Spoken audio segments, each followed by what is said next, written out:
വെക്കേഷനൊക്കെ ആയിട്ടേ പിള്ളേരങ്ങ് പെരയ്ക്കകത്തിരുന്ന് ചുമ്മാതെ മുരടിച്ച് പോവാ കേട്ടോ. അപ്പം ഞാൻ അവർക്ക് ചുമ്മാതൊരു ജോലിയൊക്കെ കൊടുത്തു. നമ്മുടെ മാവേലൊരു 3-4 മാങ്ങ നിൽപ്പുണ്ട്. അപ്പോൾ ആ മാങ്ങയൊക്കെ അതിനകത്ത് ഒരു 3-4 മാങ്ങ പഴുക്കാറായിട്ട് മഞ്ഞ നിറം വന്ന് നിൽപ്പുണ്ട് കേട്ടോ, പഴുത്തിട്ടില്ല. അപ്പോൾ അതവിടെ നിന്ന് കഴിഞ്ഞാൽ വവ്വാലൊക്കെ കൊത്തി അടിച്ചുകൊണ്ട് പോകും കേട്ടോ. അതുകൊണ്ട് ഞാൻ പറഞ്ഞു, നിങ്ങൾ രണ്ടുകൂടെ ഇറങ്ങിച്ചെന്ന് ആ മാങ്ങ ഇങ്ങനെ തോട്ടി കെട്ടി പറിക്കാൻ. അപ്പോൾ അവർക്ക് അതൊക്കെ ഭയങ്കര ഇഷ്ടമാണ്, അങ്ങനെയൊക്കെയുള്ള ജോലികളൊക്കെ. എത്രയും ചെറിയ കൊച്ചുങ്ങൾ പെരയ്ക്കകത്തിരിക്കുന്നു, ചൂടായതുകൊണ്ട് നമുക്ക് പുറത്തോട്ട് ഇറങ്ങാനും ഒക്കത്തില്ല. അപ്പോൾ ആ മാങ്ങയൊക്കെ പിച്ചാൻ വേണ്ടി ഹരിനാരായണൻ തോട്ടിയൊക്കെ കെട്ടി ഇങ്ങനെ പറിക്കുക. അതിനിടയ്ക്ക് ഉണ്ണിമോള് അവൾ പറഞ്ഞ് അവൾ വീഡിയോ എടുത്ത് തരാമെന്നൊക്കെ പറഞ്ഞുകൊണ്ട് അവളും ഫോണൊക്കെ എടുത്ത് വീഡിയോ ഒക്കെ എടുത്തുകൊണ്ടിരിക്കുക. അമ്മ ഞാനെടുക്കുന്ന വീഡിയോ ഒക്കെ പോസ്റ്റ് ചെയ്യണമെന്നൊക്കെ പറഞ്ഞുകൊണ്ട് അവൾ വീഡിയോ ഒക്കെ എടുത്തുകൊണ്ടിരിക്കുക കേട്ടോ. അപ്പം നമ്മൾ അധികം മാങ്ങയൊന്നും ഇല്ല, ഒരു 3-4 മാങ്ങയേ ഉള്ളൂ. പക്ഷെ അതിനകത്തൊരു 3 മാങ്ങ മഞ്ഞ നിറത്തിൽ നിൽക്കുന്നു കേട്ടോ. അപ്പം ഇതാ നമ്മൾ പറിച്ച മാങ്ങ. ഇത് തറയിൽ വീഴാതെ പറിക്കണമെന്നായിരുന്നു നമ്മളുടെ ആഗ്രഹം. അപ്പോൾ 2 മാങ്ങ നമ്മൾ തറയിൽ വീഴാതെ പറിച്ചു. അതിനകത്ത് ഒരെണ്ണമാണെങ്കിൽ പിന്നെ തറയിൽ വീണ് കേട്ടോ. ആ പച്ച മാങ്ങയും ഈ ഒരു മാങ്ങയും കൂടാണ് ഒരുമിച്ചാണ് വീണത് കേട്ടോ. അതിനകത്ത് ആ ഒരു മാങ്ങയ്ക്ക് ചതവ് പറ്റി. അപ്പോൾ അത് നമുക്ക് വെച്ച് പഴുപ്പിക്കാൻ പറ്റത്തില്ല. അത് പഴുത്ത് കഴിഞ്ഞു അതിരുന്നങ്ങ് അളിഞ്ഞു പോകും. അപ്പോൾ അതുകൊണ്ട് നമ്മളതെടുത്ത് പഴുക്കാൻ വെക്കുന്നില്ല. ബാക്കി 2 നമുക്ക് പഴുക്കാൻ വെക്കാമെന്ന് വിചാരിച്ച് നമുക്ക് ഈ കാർഡ്ബോർഡ് പെട്ടി ഉണ്ടല്ലോ, അങ്ങനത്തെ കാർഡ്ബോർഡ് പെട്ടിയിലൊക്കെ വെച്ച് നമുക്കിത് പഴുപ്പിക്കാം. സാധാരണഗതി ഇതൊക്കെ നമ്മൾ മാങ്ങയൊക്കെ പണ്ട് നമ്മുടെ ഇവിടെ ഒരു കിളിച്ചുണ്ടമാവുണ്ടായിരുന്നു. അപ്പോൾ അത് നിന്ന് പഴുക്കുമ്പോൾ അതിലെ മാങ്ങയൊക്കെ പുഴുവായിപ്പോൾ. അന്നേരം ഇവിടുത്തെ അച്ഛനാണെങ്കിൽ ആ മാങ്ങയൊക്കെ പറിച്ചിട്ട് തറയിൽ വീഴാതെ പറിച്ചിട്ട് ഇതൊക്കെ കച്ചിയൊക്കെ എടുത്ത് ഇങ്ങനെ വെച്ച് പഴുപ്പിക്കുമായിരുന്നു. ഇപ്പം നമുക്ക് കച്ചിയൊന്നും ഇല്ലാത്തതുകൊണ്ട് നമ്മൾ ഈ കാർഡ്ബോർഡ് പെട്ടിയിലേക്ക് അത് മാറ്റിയിട്ടുണ്ട്. 2 ഉള്ളൂ നമുക്ക് നല്ല രീതിയിൽ കിട്ടിയത്. അപ്പോൾ ഈ മാങ്ങ വെച്ചിരുന്നാലും അളിഞ്ഞു പോകുമല്ലോ, അതുകൊണ്ട് ഞാനതെടുത്ത് ചെത്തി എടുക്കാമെന്ന് വെച്ച് ചെത്തി നമുക്കത് ഉപയോഗിക്കാൻ തുടങ്ങാം. ഇതൊക്കെയാണ് ഇപ്പോൾ ഇവിടുത്തെ കലാപരിപാടികൾ. അവൻ തന്നെ ഒരു കയറ് കെട്ടി ഇട്ട ഒരു ഊഞ്ഞാല കേട്ടോ, ടയറൊക്കെ കെട്ടി ഇട്ടേക്കുന്നത്. ഇപ്പോൾ ഇതൊക്കെ ഇവിടുത്തെ പരിപാടികൾ. 2 കൂടെ ആ മാവിൻ്റെ ചുവട്ടിൽ നിന്ന് മാറത്തില്ല. ഇങ്ങനത്തെ കളികളൊക്കെ കാണുന്നത് നമുക്ക് ഇവർ വലുതാകുമ്പോൾ നമുക്കിതൊക്കെ നമ്മുടെ മനസ്സിലൊരു ഓർമ്മയായിട്ട് എന്നും ഇങ്ങനെ നിൽക്കും. ഈ മാങ്ങയുടെ തൊലിക്കുണ്ടല്ലോ ഭയങ്കര കട്ടിയാണ് കേട്ടോ, നല്ല തൊലിക്കട്ടിയുള്ള മാങ്ങയാണ് കേട്ടോ, നല്ല പിന്നെ മഞ്ഞ നിറമാണ് കേട്ടോ. ഇത് പഴുത്ത് കഴിഞ്ഞാൽ ഉണ്ടല്ലോ നല്ല മധുരമാണ് കേട്ടോ ഈ മാങ്ങ.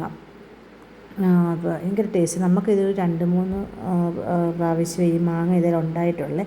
അതിനകത്ത് ഒരു പ്രാവശ്യം നമുക്ക് നല്ല രീതിയിൽ ഈ മാങ്ങ കിട്ടിയിട്ടുള്ളൂ. അന്നൊരു കുറച്ച് 8-10 ഉണ്ടായിരുന്നു. അന്ന് നമുക്ക് നല്ല രീതിയിൽ ആ മാങ്ങ കിട്ടി. കഴിഞ്ഞ ആണ്ടിലൊക്കെ ഉണ്ടായപ്പോഴാണ് മാങ്ങ മൊത്തം അങ്ങ് വാടി, മാങ്ങയുടെ തണ്ട് വാടി ഇങ്ങ് പൊഴിഞ്ഞു പോകുമായിരുന്നു കേട്ടോ. അതൊന്നും നമുക്കത് ഉപയോഗിക്കാനൊന്നും കൊള്ളാതായിപ്പോയി. ഇത് നമ്മൾ വലിയ പുളിയെന്ന് പറയാനില്ല, എന്നാലും നമ്മൾ കടിക്കുമ്പോൾ ഒരു പുളിയുണ്ടല്ലോ അതേ ഉള്ളൂ. പക്ഷെ പിന്നെ നമ്മളങ്ങോട്ട് ചവച്ച് കഴിയുമ്പോൾ നല്ലൊരു മധുരവും പുളിയും എല്ലാം കൂടെ നല്ല ടേസ്റ്റുള്ളൊരു മാങ്ങയാണ് കേട്ടോ ഇത്. നമുക്ക് പറയാതിരിക്കാൻ വയ്യ, നല്ല മാങ്ങയാണ് ഇത്. ഇവിടുത്തെ അമ്പിളി ചേച്ചി സ്കൂളിൽ ജോലിക്ക് ടീച്ചറായിരുന്നു. അപ്പോൾ പഠിപ്പിക്കാൻ പോകുന്ന സമയത്ത് അവിടുന്ന് ഒരു മാങ്ങ കൊണ്ട് നട്ടെന്നാണ് പറയുന്നത്. ഞാനിവിടെ വരുന്ന സമയത്ത് ഈ മാവ് ഇത്രയും ഉണ്ട്.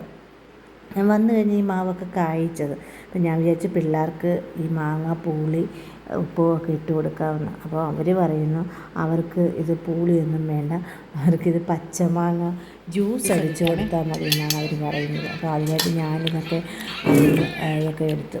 നമുക്ക് ജ്യൂസ് അടിക്കാൻ നല്ല കേട്ടോ ഈ പച്ചമാങ്ങായി. പക്ഷേ എനിക്ക് ഇതിനകത്ത് ബാക്കി വീഡിയോ എടുക്കാൻ പറ്റിയില്ല കേട്ടോ. ഇതിനകത്ത് നമ്മൾ ഒരു പച്ചമുളകും ഒരു കഷ്ണം ഇഞ്ചിയും ശകല ഉപ്പും കൂടി ഇട്ട് വേണം ഈ മാങ്ങ അടിക്കാൻ.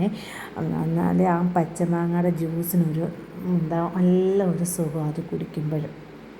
അപ്പം നമ്മളത് മിക്സിയുടെ ജാറിൽ നന്നായിട്ട് അരച്ചെടുക്കണം കേട്ടോ. എന്നിട്ട് നമ്മൾ ആവശ്യത്തിനുള്ള പഞ്ചസാരയും കൂടെ നമ്മളിട്ട് കൊടുക്കണം കേട്ടോ. നമുക്ക് അളവൊന്നുമില്ല, നമ്മൾക്ക് ഒരു ആവശ്യത്തിന് നമ്മളുടെ ആവശ്യം എത്രയാണോ അത്രയും അളവിൽ ഇച്ചിരി പഞ്ചസാരയും കൂടെ നമുക്ക് ഇട്ട് കൊടുക്കാം.